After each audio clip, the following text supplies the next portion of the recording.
When I was growing up,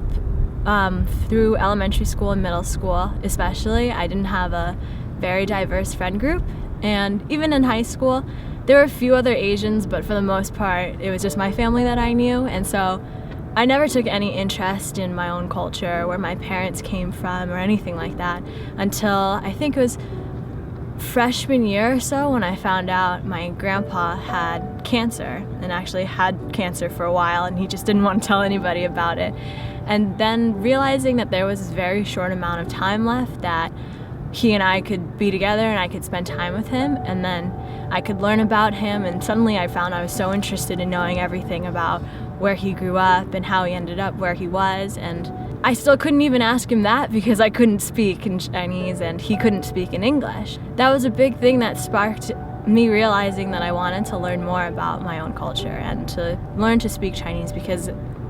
all the older generations in my family can, and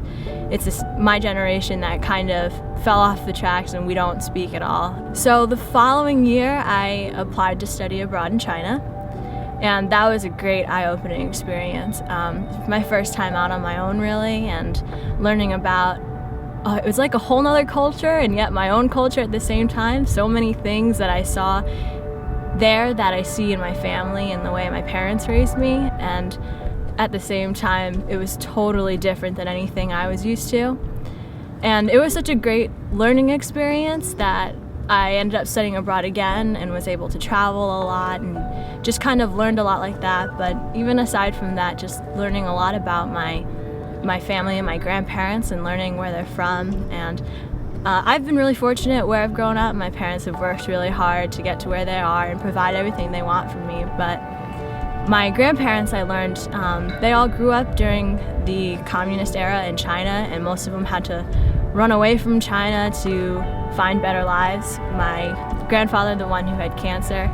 he had to leave his entire family behind, left with his brother and his father when they were 14, and his dad died on the way, and they ran all the way on foot to Hong Kong, and then having to work 3 jobs to raise all of his kids, including my father. My grandparents on my mom's side, my grandfather, he left his family and joined the opposing army and didn't see or hear from anyone for 30, 40 years, and then just to find out that they had all been killed in the war and things like that, and just really having this new appreciation for understanding where my parents came from and why it's so important to work hard and why it's so important to take advantage of every opportunity you have, because you never know